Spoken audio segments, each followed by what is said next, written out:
Very little information reaches the outside world from Iran. Authorities have shut down the internet. Whether there are still protests there and where they may be taking place is difficult to verify.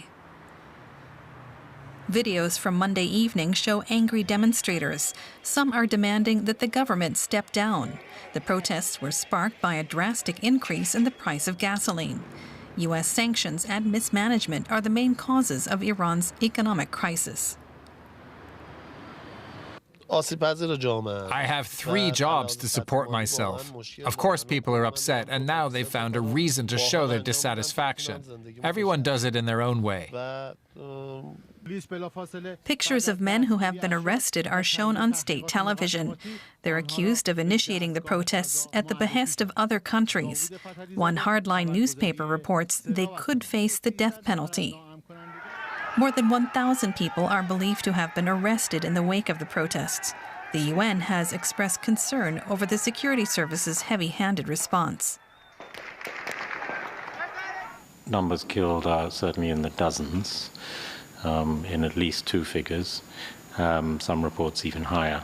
So it would be very useful to have a better, clearer picture, but it's clearly very significant. Meanwhile, the Iranian leadership is adhering to a hard line. Internet restrictions are still in effect in Iran.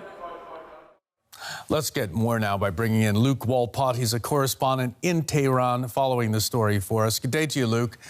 Do we have any confirmation about this high death toll? And what do we know about the number of people injured? It's very difficult for us here in Tehran to bring any confirmation to these figures because, as you said, the internet is down. It's very difficult also to get information throughout the cities in the country. What we know is that telephone lines still working, and we have several reports from people in province cities that the grip of the security was very, very tough. And it seems that what Amnesty says, that it was also fired, that the police was firing with live ammunition on demonstrators, is very likely that the death toll is much higher than the official figure and probably higher than 100 people killed. And we know from families that they are very angry that bodies were not returned to their families, bodies of dead people. They were buried immediately the same day on Saturday or Sunday, which might be an indication that something is deeply wrong with the figures that the authorities are giving. Luke, what's behind these protests?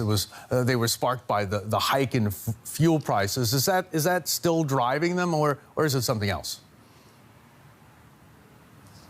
It's an overall anger, I think, with the things politically, how they are going here in Iran.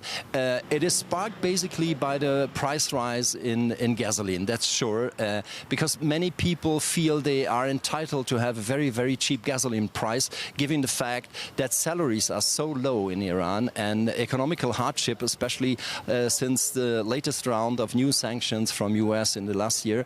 Economical situation is so bad for them that they feel that fuel should be giving, gasoline should be giving them for free, actually. But it's as I said, economy is going down every week a bit more. Since the sanctions last year that have been imposed by the US, we have no more or almost no more oil export here in Iran. And the oil exports count for roughly 90% of the state revenue. This means inflation is very high. The devaluation of the Iranian rial is extremely. It lost more than half of its value within 10 months. And this means that the prices are rising. Prices for staple, for food, for rice, for milk.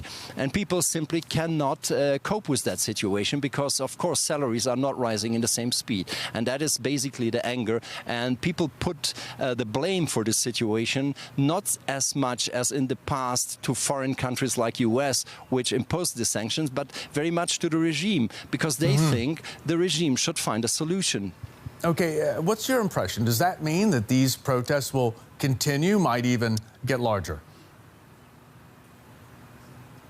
No, actually, I think it was a significant, but a small part of the population that went to the streets. The huge middle class, which is several millions of Iranian citizens, they are very cautious. We spoke to people yesterday here in Tehran. They don't feel that it's the appropriate time to go on the street because they fear that the crackdown of the security apparatus might be even worse. So I don't think that the situation is going out of control because what the Supreme Leader said, it's a security matter and not a social protest, means that they are definitely willing to crack down on this situation. Luke, thanks so very much for that from Tehran this morning.